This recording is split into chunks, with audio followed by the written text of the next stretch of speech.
the time be now. Ancient ones a time ago, the time be now. Ancient ones a time ago, the time be now. Oh, the time be now.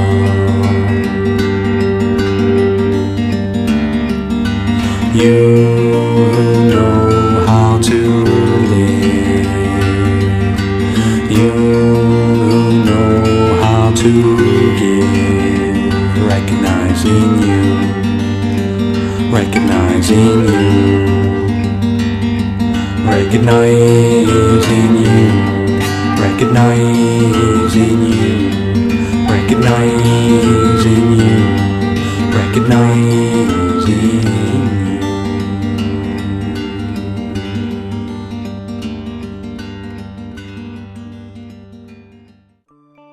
Can you tell us a little bit about your background, Tim? It's rather mixed. A trifle odd, really. I come from a scientific background. My original training was in medicine. I later studied psychology. And like everybody of my age in Britain, I have a certain amount of military experience. And I've travelled fairly widely before I settled down and took up a career as a writer, which in the beginning was part-time. It's now a full-time occupation. I understand Dan Brown used your book, Rosalind, as research for material for the Da Vinci Code. Yes, God bless him, he did. And the wonderful thing about it was he was honest.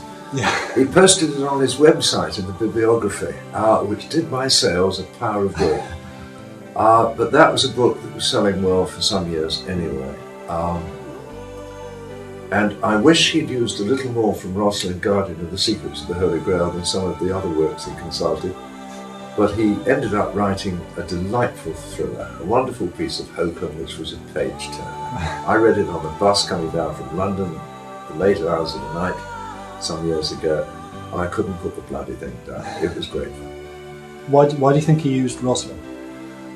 I think he used quite a wide variety of books, of which Rosalind was one. He also used works by my good friend and colleague Margaret Starburn, by Michael Bergent, Richard Lee and Henry Lincoln, who again I all know. I don't necessarily agree with them, though I'm in almost total agreement with Margaret Starburn's work. She is brilliant, very, very honest and perceptive lady. And he culled from a wide variety of sources, as any reasonable professional author would. He did his homework. His books have caused a furore, particularly amongst the Catholic Church. But it's got to be read for what it was presented as a story, a piece of fiction. That taken, what would you say about the fiction, his fiction? In which parts of it would you say are factual?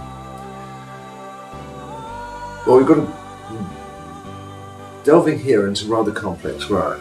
The main book that was used by Dan Brown for his research was The Holy Blood and the Holy Grail, which caused a sensation when it was published 26 years ago. And that arose out of Henry Lincoln's holiday in France, where he read a book called Le Trésor Maudit by Gérard de Sade. And within that book was the mystery of the virtual millionaire status of an obscure parish priest called Bérengère Saunière in the chateau. But unfortunately, Henry fell into the hands of Gérard de Sade and his two colleagues, Philippe de Chérisy and Pierre Plantard. Now, Plantard was a convicted conman who had founded a society in 1956 called the Priory of Sun. Plantard was also a neo-fascist who had published a so-called resistance magazine on top quality paper in Paris during the war when paper was in very short supply. In actual fact, he was a Nazi sympathizer who published his work with the full cooperation of the Gestapo. De Sade, Plantard and de Chérisy had confected a wonderful fiction. They used the very real mystery of the millionaire status of Bérengère Saunière as a hook to hang their hat on. And Philippe de Chérisy, who was extremely knowledgeable about European esoteric history, confected a fable, a fantasy. about descendants from Jesus still being extant in Europe today, out of a long-standing esoteric tradition, which was much wider and much broader than that. And they pinned the root of this family on the Merovingians, which was factually utterly wrong. Now, there are a group of families within Europe, known as Rex Deus, or simply as the families, who do claim descent, not merely from Jesus, but from the 24 high priests of the temple, who had deserted the temple after it had been desecrated by a Greek king, and who had settled at a place called Qumran and formed an order known as the Essenes. This was the order wherein Jesus grew up, where he received most of his training, and it is descendants of the 24 priestly families of the Essene dispensation who are known as Rex Deus. This was the reality that lay behind de Cherisy's fiction. And the key link in the early transmission into Europe were not the Merovingians, but the people who usurped them, the Carolingians. Or 150 years before any of this became published, I found histories written of the Carolingian Empire, which state quite clearly that it was an established fact, and is well documented, that Charlemagne claimed descent from the House of David. Right. So, in that sense, both the Holy Blood and the Holy Grail and the Da Vinci Code were in error in pinning it to the Merovingians. The Carolingians were the key, and it was during the Carolingian Empire, when Charlemagne was in charge, that he placed other members of the family in charge of large swathes of the country he was ruling. Who else could he try? Who could he trust better? Yeah. And it's their descendants who are the present-day members of the family. And yes, there are countless people descended from Jesus who are still alive. Yes. I know quite a few of them who, knowing that they are that, say, well, so what? 85% of any audience I address are probably have some blood connection with the Jesus family. Does it matter? Frankly, no. What matters is what sort of people they are today. But the Holy Blood and Holy Grail fantasy, which Agent Lee and Lincoln bought wholesale from de Cherisy and Plantin, that was written purely to extol the ego of Pierre Plantin, who was an egomaniac writ large. Wasn't he trying to claim ascendancy to some kind of throne? It is suggested that that is the case, and it may well have been, but it certainly was a matter of conflating his own self-importance, which was pretty enormous to start with. He was a most unpleasant man. De Cherisy was a dissolute and rather drunken aristocrat. But the interesting thing about this whole handover of this fable from the so-called Priory Sign members, de Cherisy, Plantin, and de Sade, to Henry Lincoln, was when Henry Lincoln made his brilliant television series for the BBC, which was riveting. He is a wonderful storyteller. He bought the thing wholesale, yet in France it was already well known that the three had quarrelled over money, and that de Cherisy had admitted to forging the so-called secret documents allegedly found at Rennes-le-Château. We've been told, given a polite fiction that says the more you earn, the better you're going to be, the better you're going to feel. We are all avid members of the Consumer Society. I am what I own. And we have a one-eyed monster in the corner of every living room telling us we are a failure if we don't have this washing machine, that video camera, or whatever. And frankly, that's bogus. And more people are realizing that. Bernard Levin, that wonderful perceptive journalist, wrote an article back in the late 70s about one of the first mind-body-spirit exhibitions at Olympia, wondering at the vast crowds that were thronging through the doors. And he said, modern mankind suddenly realized that there are a host of individuals, each one of which has a hole with them. And no matter how many motor cars they parade round it, no matter how many wives and children and gadgets and gizmos they put into it, it hurts. And the church no longer provides what most people regard as valid answers.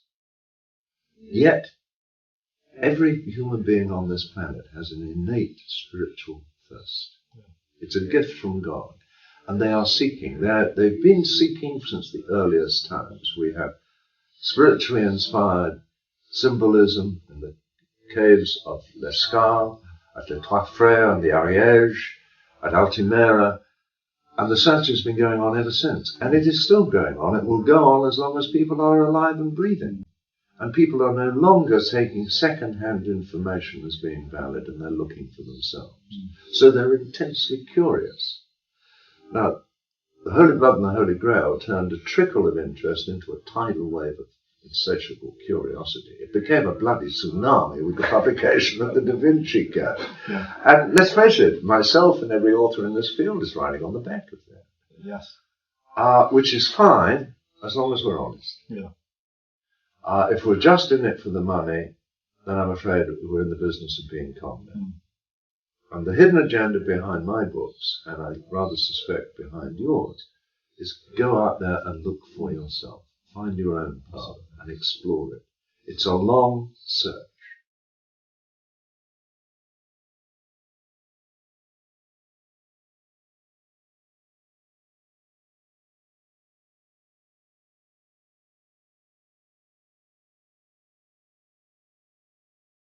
My life has been transformed. My personal life has been totally transformed by the spiritual quest. And I want to share that enthusiasm and that reality with as many people as possible. But just like anybody else who's on a pathway to enlightenment, I am not an authority as to which way to go. I can point out the things to look for, and if you seek, you shall find. When you're ready, your path will make itself manifest. It'll be your path, not mine. We're all very different, and all paths lead to the one place. A very perceptive American lady called Elena Viva was doing a PhD in anthropology on behavioral changes as a result of pilgrimage. And she walked the Camino of Santiago several times in the course of her research. And at one particular visit, she met a limping pilgrim outside the Cathedral of Leon. And she said, "Are you on the Camino Santiago?" And his response was a little strange to her. He said, "No, I'm on a much more ancient pilgrimage, the Camino des Estrella." So the ancients had this pilgrimage for centuries before the Christians came along. The Christians had taken it over, but the ancients left us signs and symbols, and many of us are recreating this. And she had a moment of insight. Now, she at that time was an agnostic. She didn't know what to believe or whether to believe. But she suddenly had a realization that under all valid spiritual paths, there is truly only the one. And many, many years later, she became a Sufi. And then the true profundity of her statement became clear, because the one, the indivisible, the eternal unity, is Almighty God himself. What matters the label? Absolutely.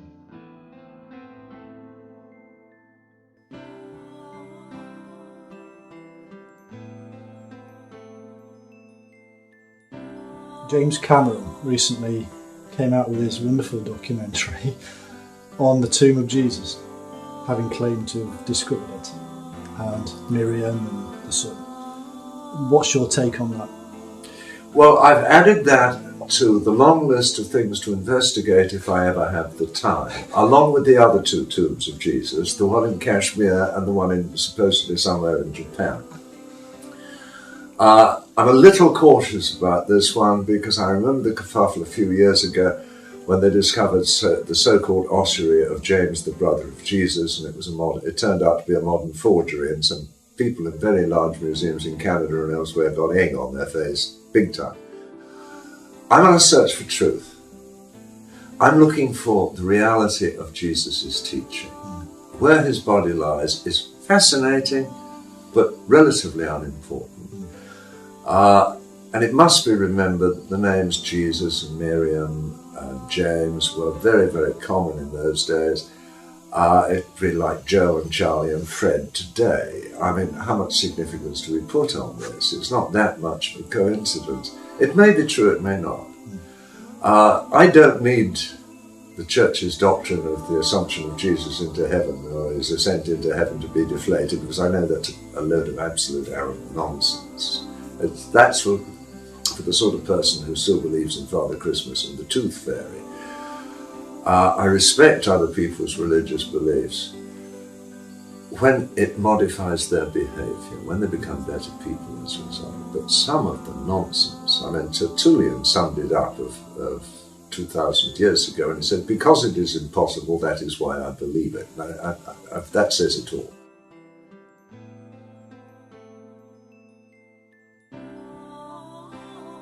Do you believe that there has been a brotherhood or secret society in existence to protect the secret of the bloodline or the early Christian concepts?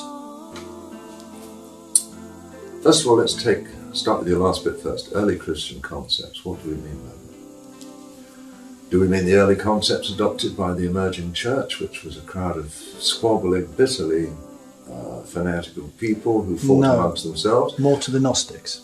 Now when you're getting into the idea of Gnosticism, then you're getting closer to the truth of the true teachings of Jesus. One particular tradition espoused by the bloodline of the Rex Deus families is that it is the process of transmission that is important to preserve, because that preserves the teaching. And for over 2,000 years, the true teachings of Jesus were preserved in Europe, despite horrendous persecution by these very courageous and very dedicated people. Outwardly, they attended the churches or the temples or the synagogues at that time, but inwardly they practiced their own beliefs. And it's a matter of personal belief, which is maybe 95% probably true. It's getting closer and closer to fact, that the true teachings of Jesus in his own time are not very different today from the basic principles that are enshrined in modern Freemasonry, that can be found in the Sufi orders, that can be found in the genuine Rosicrucian brotherhoods, and the others that do exist, because this is not the preserve of one. Almighty God does not put all his eggs in one basket, any more than we do. Did these people form brotherhoods, or what we know as secret societies? Yes, and I don't like the term secret societies. They are in the modern day, they are more likely to be societies with secrets, and they're becoming much more open-minded. They were secret for many centuries because they had no choice. I mean, if you was perceived to differ from church doctrine by one dot or comma, they would invite you along to the next church barbecue and you'd be on the bloody menu. So do you agree with Carl Jung when he says that the concepts of Gnosticism came through into our modern time via alchemy? Yes. Yeah. Alchemy, again, is a much misunderstood term. It had to exist at a time of immense persecution. And alchemical symbolism can be found, beautiful examples of it, tying alchemy to Gnosticism on the west front of Amiens Cathedral. They can also be found replicated at Notre Dame de Paris, but the ones in Amiens are in better condition. Alchemy is not about the transmutation of base metal into gold. It's about the transformation of the base metal of raw humanity into the pure gold of spiritual enlightenment. It's all about personal transformation. And this comes up time and time again. It comes up in alchemy, it comes up in the Grail Quest. Joe Campbell, that wonderful professor of mythology in America, God bless him, he's dead now, but he was a wonderfully gifted man. A man who regarded Chartres Cathedral as his own parish church. Feeling I share with him. Joe posed the question, why should any medieval knight set out in search of a relic, however holy? Well, all he had to do was go to church, and through the miracle of transubstantiation, he could partake of the body and blood of Jesus himself. He, like Steiner, like my first collaborator, Trevor Ravenscroft, were firmly convinced that the Grail sagas are an allegorical description of a quest for enlightenment. In fact, Trevor's masterwork, which doesn't get enough attention, The Cup of Destiny, is a description of just that. Campbell summed this up by quoting a passage from the Gospel of Thomas, where Jesus is reported as saying, "He who drinks from my mouth I shall become he, and he shall become me. And for Campbell and for me, that is the whole point of the Grail clause. The Sufis orders, particularly the Mavlevi, of which I have some small knowledge, they phrase it differently, but it comes to the same thing. A lot of people will know about the infamous Cathars, or Albigensians, or whatever you want to call them. Could you explain for those people who don't what these people were and maybe what they believed, what you think they believed, and what secrets they were keeping? The Cathars were a group of Christians who suddenly emerged in the present-day area of the Languedoc-Roussillon in France, southwest France, during the late 10th and early 11th century, and came to considerable prominence in the 2 centuries that followed. It has been alleged, and there is some degree of truth in it, that the teaching on which their faith was based had its origins in Bulgaria, from the teachings of a priest called Bogomil. And this teaching spread to northern Italy, to the Massif Frontal in France, to the Languedoc-Roussillon, and also to the county of Champagne. They were very simplistic, very clean-living, good people. Their priesthood were known as les bonshommes, the good men, the good Christians. They believed that Jesus was a divinely inspired teacher and was their spiritual master. They did not venerate the cross because they said, why should we venerate the instrument on which our master died? They repudiated the entire complex structure of Catholic sacraments, and in total contradiction to Catholic practice, their priesthood did not live in luxury off the backs of the poor. They lived incredibly simple lives. They lived in communal houses, and they wandered the roads in twos, preaching, teaching, and healing. They were very much into healing, and very strong parallels have been drawn between their practices and those of the Essenes at the time of Jesus. They were dualists. They believed that there were 2 gods. There was the demiurge who created the earth and all the evil that is within it, including the prisons of flesh that our spirits inhabit. And then there was the good God who gave us our spirit. Is that kind of like Manichaeism? Yes, very, very. There are very, very strong parallels between it and Manichaeism. There's no discernible historic link, but in spiritual terms there are very, very strong parallels. Mm. They encouraged industry and activity, and established papermaking and artisan and craft centres throughout their region. And the prosperity of that region, and again, this all happened in an area controlled by Rex Deus noblemen who were much more tolerant, and many of whom became Cathars themselves. And the Cathar faith were divided into 2 groups. There were the parfaits, which are the bonshommes, the priesthood, and that admitted women just as happily as it did men. And then there were the believers, the credenti. And the believers had no strict spiritual rules of life. They were expected to be normal, to eat, to procreate, just the same as anybody else. But the ultimate aim was for them to prepare themselves to undergo a sacrament called the consolamentum. And when one had the consolamentum, one became a parfait.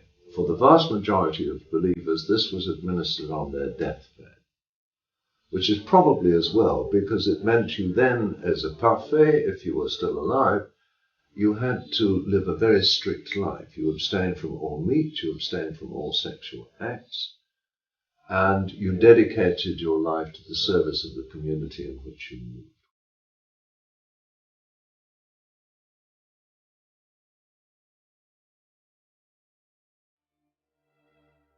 They were extremely admirable people. Mm.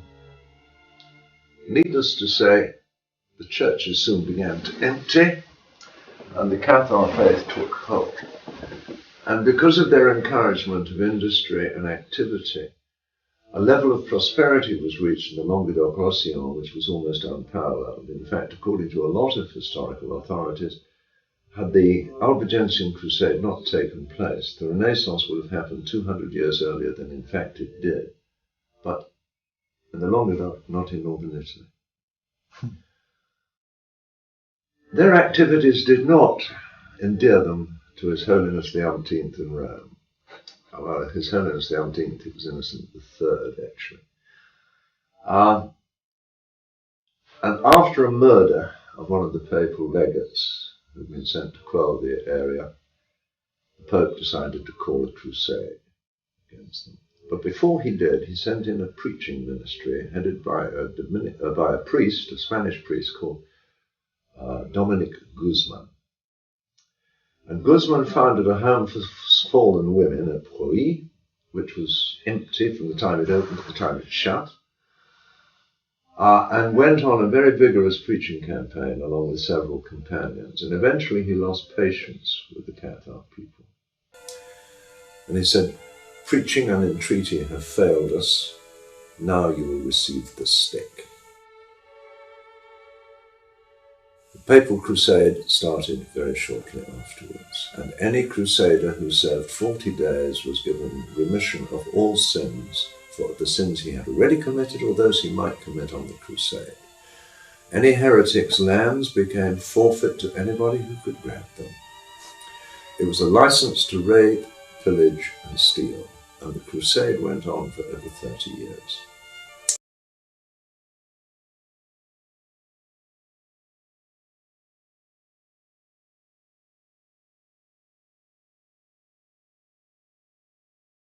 Cathars, which was incredibly brutal, and that would take half an hour to describe and might turn the stomachs of some of your viewers, because the brutality was phenomenal. After the war was over, to stamp out the last remnants of Catharism, the Pope instituted the Holy Office of the Inquisition, which was staffed by the Dominicans, who then terrorized the entire area for the following 60 years and went on to terrorize Europe. And for those of you who think that the Inquisition is something from the past, I've got bad news for you. It still exists to this day. Really? Under the rather euphemistic title of the Congregation for the Doctrine of the Faith.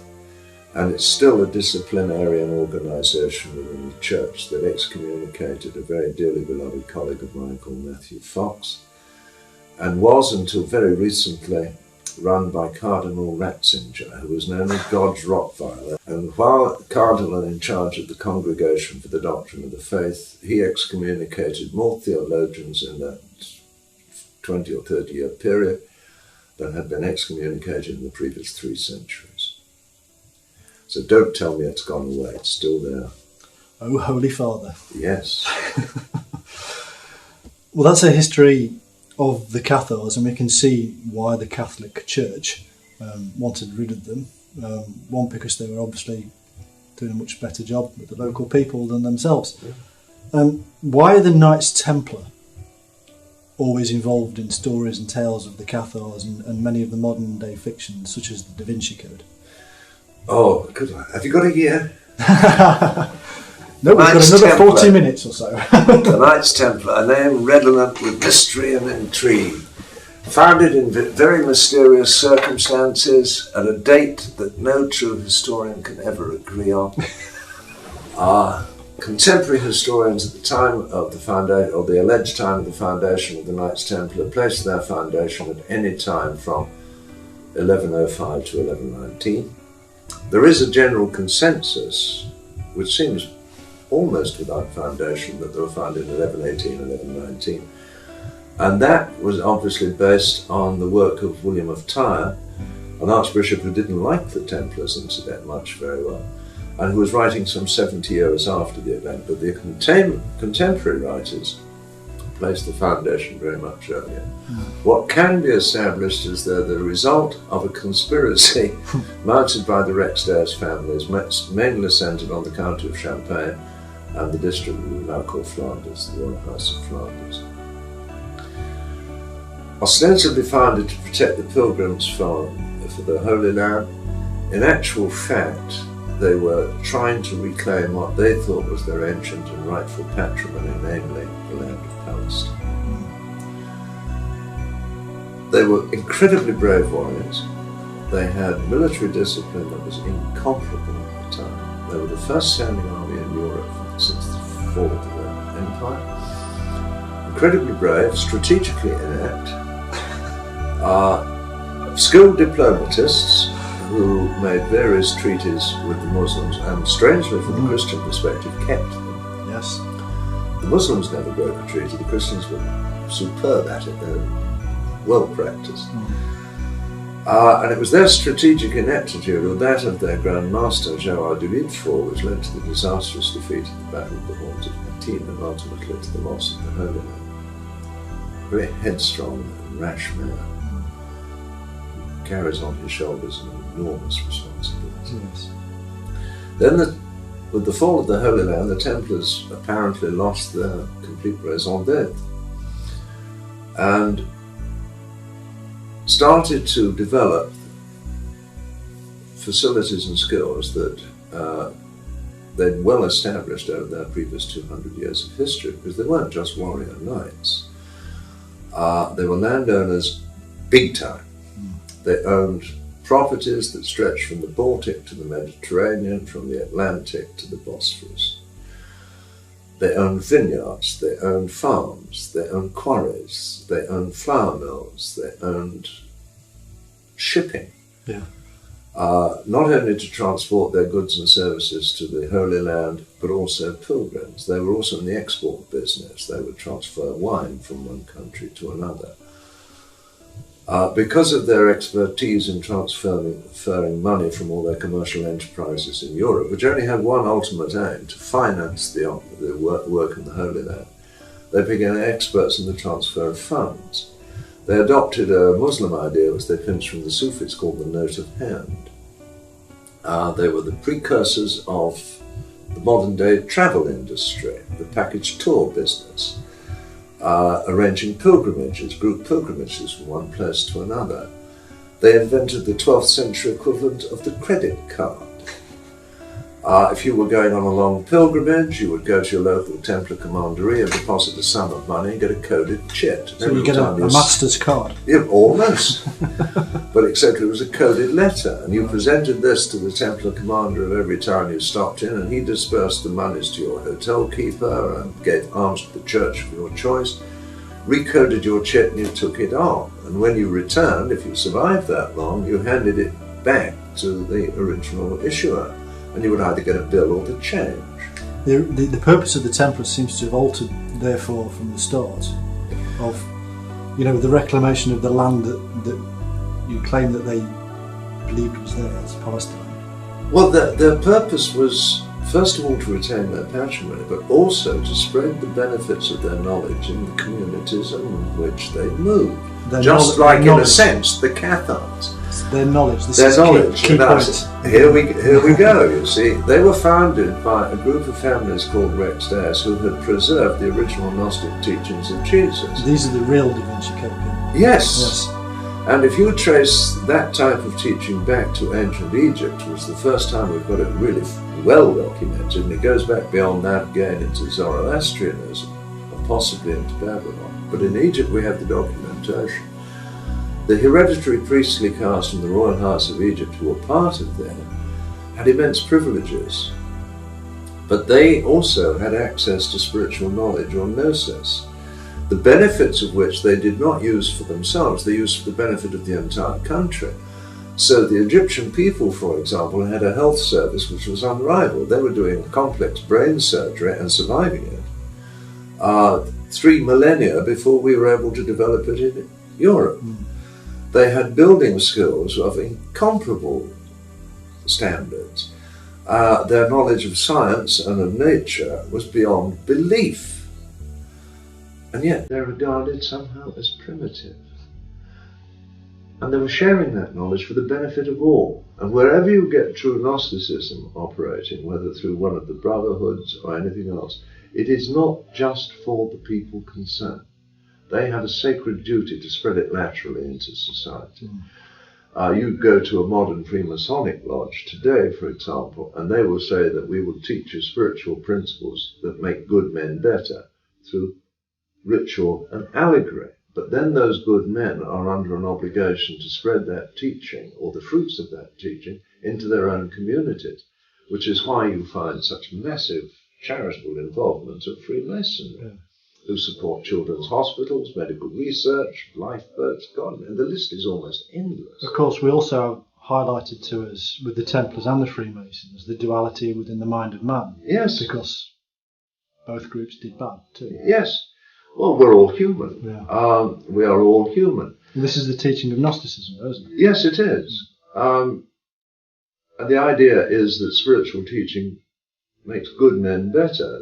People have some very bizarre ideas about spirituality. There's black and white, good and bad. Not so. There is spirituality, or there is an absence of it. Yeah. Spiritual knowledge and power can be used for good or ill, depending on the inclination of the person who possesses it. Mm-hmm. And this is why the ancients, in their wisdom, had such strict regimes for allowing novices to enter on the spiritual path, and such a prolonged period, usually 7 or 8 years or more, of preparation before they're allowed to enter. Not only because of the dangers inherent in the spiritual path itself, but to sort out the sheep from the goats before they got any power. They didn't want evil people attaining power. So Gnosticism is part of the key. And people claim, mistakenly, that, for example, Freemasonry sprang from the Templars. Not so. There is no direct link whatsoever. There is an indirect link, and it's a very powerful one. The Templars and the Freemasons, the Grail sagas and the Tarot, are all byproducts from the same genealogical tree, but separated by considerable gaps in time. Absolutely. It's interesting that the real Da Vinci Code here, it still involves the Cathars, still involves the Templars. It's just a different family. Yes, a different series of families, and with different motivations. Don't forget, the Da Vinci Code was a work of fiction, and Dan Brown, who's a lovely man, was writing a thriller, and he wrote a damn good one. So he has perfectly legitimate creative license to write what he wishes. Yeah. I'm a historian. I'm a cultural historian, and I'm a retired psychologist. My particular curiosity is, why did people do what they did at that time? And to understand that, I have to go back to the belief systems and the spiritual and economic conflicts that were operating in those days. And it is very, very difficult indeed for somebody living in the 21st century in one of the Western countries, such as Britain or America, to cast their mind back 600 or 800 years and accurately visualize what it was like to be a peasant or a merchant or a knight or anything in the 14th or 13th centuries, when life was brutal, short, and beset by fear. Fear of the unknown, fear of occult powers, fear of evil spirits. Bringing it up to fairly modern times, we seem to have divided Palestine in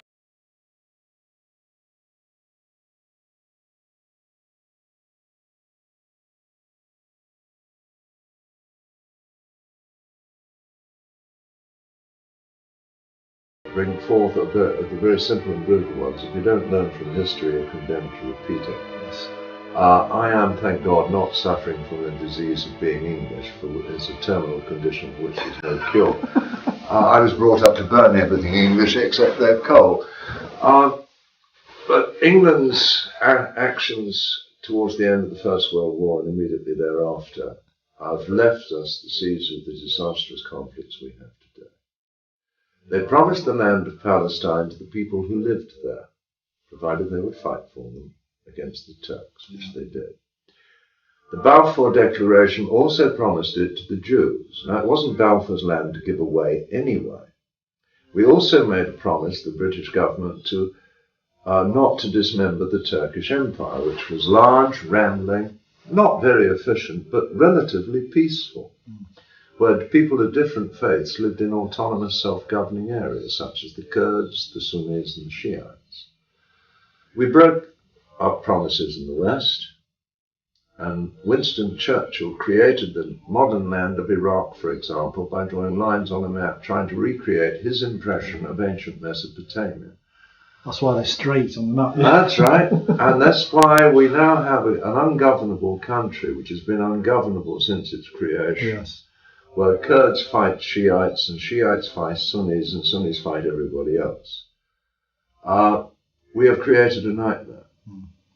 And we've continued to be duplicitous in our dealings with it, supporting dictators when it suits us, deposing them when it doesn't, imposing kings on tribal systems, which are totally unsuited.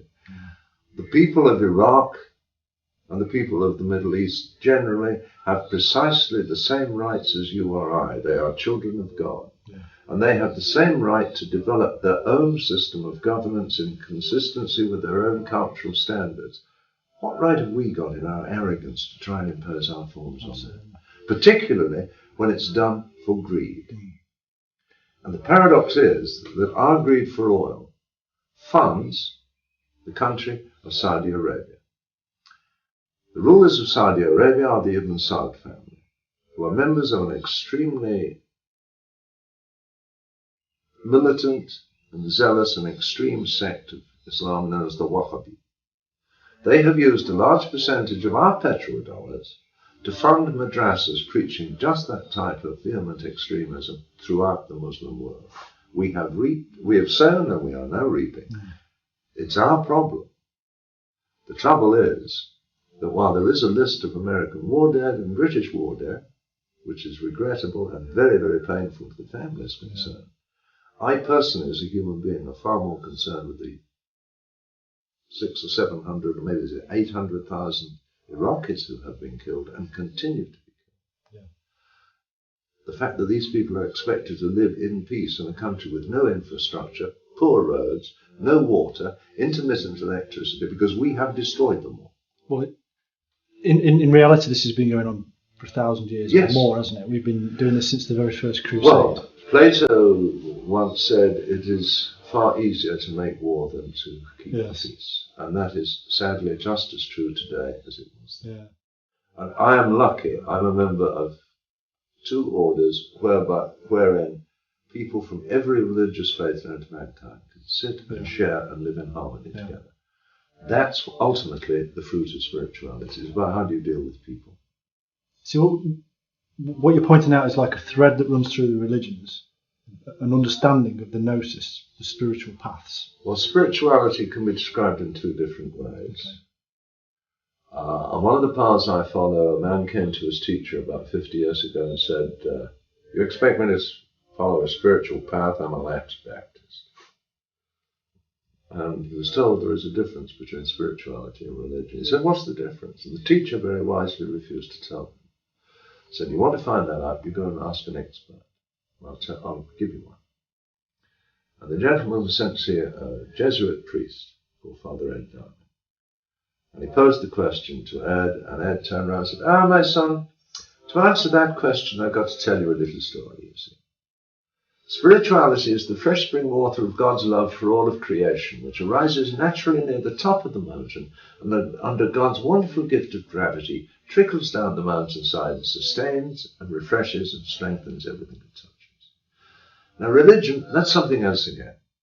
That's the well-intentioned man-made plumbing, which often makes the water go uphill where it shouldn't go, and will usually whistle it past your arse without the benefit of a tap. Now being man-made, it always pollutes the water. So if you've any doubts, my son, you go back to the spring, which is what I and thousands of others have been doing for a long time. But perhaps the best description of it was by a modern Sufi teacher called Sheikh Rajib Frajia in a wonderful book called Love is the Wine. He said, spirituality is a river that descended to earth through Adam, may God grant him peace. It has been refreshed and strengthened by the great prophets, Abraham, Moses, Elisha, Jesus, may God grant them peace. It was strengthened again by the great prophet Muhammad, may his name be blessed, and may God grant him peace. It is a river that knows no boundaries in space or culture or time. And yet, sadly, but understandably, every race, every creed, every culture claims it for its own. To which I would add, that river arises in your heart. Bathe in its healing waters and go with the flow. It will lead you to God.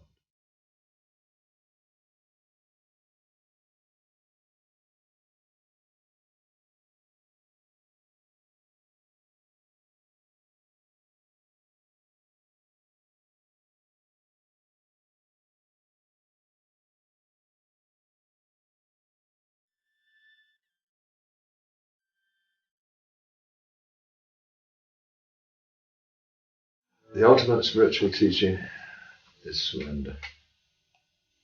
Surrender to the will of God, trying to align my will with the will of God as I do not pretend to understand. Seeking knowledge of His will for me and the power to carry that out. And the closer I can get to that, the more peaceful, the more productive, and the more creative my life becomes. It's a process of transformation. It does not happen overnight for anyone. One of my closest colleagues, who's probably one of the most renowned Sufi teachers in the West, a man of immense compassion, a beautiful writer whose book, The Alchemy of the Heart, I could recommend to anyone.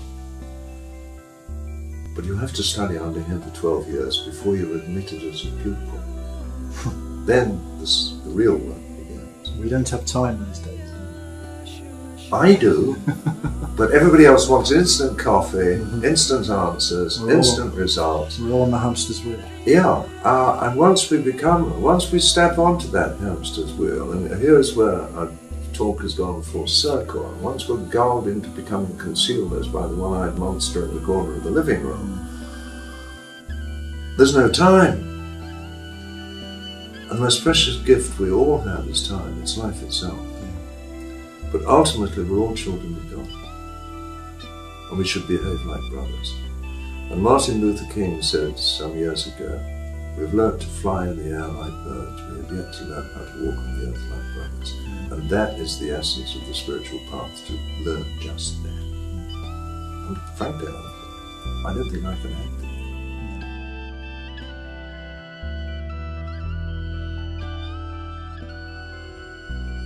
What you're telling me is that the Cathars seem to have originated some concepts from the Essene, if not the Essene themselves.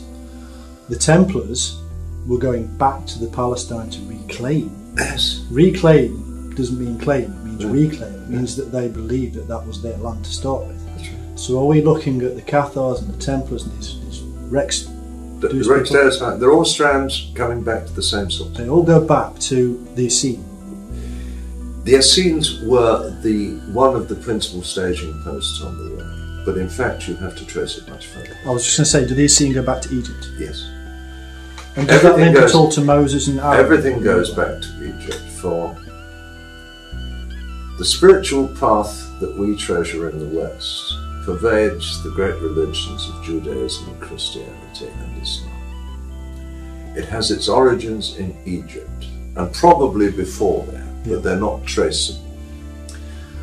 There were people in Egypt at the beginning of the Pharaonic period known as the Shemsahor. They were seeking spiritual paths. They became the ruling elite and became the hereditary royal family and hereditary priesthood of Egypt. And their abiding principle was, yes, they wanted power and rank and all the privileges that went with it, but the fruits of their spiritual insight in engineering, in philosophy, in medicine, were spread throughout the community. They almost sound like messianic kings. They were. Right. Now, Abraham was part of this. It is claimed in Genesis that he was born in Ur, but you must remember that that book was written in Babylon, where the Jews were captive after a disastrous war in which the Jews had been allied with the Egyptians, and they had to write out or diminish anything that smacked of Egyptian connections. Mm-hmm. It also says in Genesis that Abraham was married to his sister. Yes. There was only one family in all the cultures at that time where that was permitted, the royal family of Egypt. So Abraham was Egyptian and probably the royal family. Now, I'm not the first one to stumble onto this. If you read the works of the 12th century medieval rabbi and biblicist Rashi, who oddly enough operated in the city of Troyes in Champagne at the same time as the Templar conspiracy. Well, isn't that a coincidence? Yeah, isn't it just? He said Abraham was undoubtedly very highborn. The Moses figure, thanks to the beautiful work of Ahmed Osman, who brought his forensic skills to bear on it, we now know it was Akhenaten. There's certainly no dispute amongst Egyptologists and historians as to whether Moses was a pharaoh or a fireman. We all know he was a pharaoh. There is a little bit of argument as to which of two candidates he was. My money's on Osman's choice, which is Akhenaten. Akhenaten was deposed, and was paid to go away, which explains why these supposed slaves, for which there is no record in the voluminous Egyptian documentation, left Egypt laden down with loot. They were given the land of Canaan, which was Egyptian anyway. They brought with them the principle of hereditary priesthood which had pervaded Egypt. Throughout the Old Testament you will find reverential references to Egyptian knowledge and to the spiritual principles. And we had our shamans, we call them prophets of the Old Testament, which are straight from that tradition. There were initiatory pathways, the Hekaloth and Makoba mysticism of biblical Judaism were derivations from the Egyptian roots and were amalgamated in one form or another with Essene teaching. Jesus was a Jew who grew up in an Essene family of royal descent. He was taught by John the Baptist. He passed on his teaching to his star pupil, John the Divine. This is why you will find that both for the Knights Templar and the later Freemasons, the two Saints John are still of paramount importance. It is stressing the continuity of transmission of the message, and the message, not the messenger. Yes. There is a document which was published shortly after the crucifixion, the Kerygmata Patru, which classified the man we know as St. Paul as the spouter of lies and the distorter of the true teachings of Jesus. And it was Paul's teaching that gave us the foundation for the forms of Christianity we have today, some of which have become increasingly bizarre in recent years.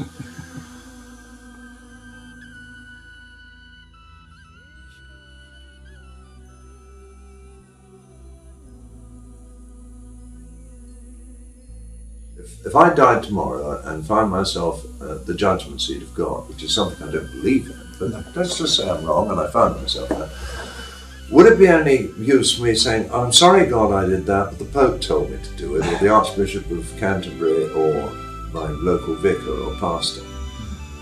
Because God would return and say, well, whatever happened to the wonderful gifts of free will and discernment that I gave you? Didn't you use them? Spirituality pervades all of the major religions and yet transcends every one of them. It's still discernible within those religions, and we have had beautiful mystics from all of them. I mean, the most recent one we can think of is probably Mother Teresa. But there have been those through the ages: Mictode of Magdalene, Hildegard von Bingen, Meister Eckhart. The list is almost endless. And you can take their sayings and look at the spiritual insights of the Native American people long before Christianity began to distort their culture, and you could swap the names under the quotes because they've come to the same truth. There is only one source for truth, there is only one ultimate truth, and it's discernible in all the great traditions. But ultimately spirituality goes beyond religion, and the Mevlana once wrote, there is a faith which transcends all the great religions. That faith is simply the love of God. That's what spirituality is all about. The love of God and the love of God's people. And we are all God's people, irrespective of race, age, creed, colour, sex, or whatever.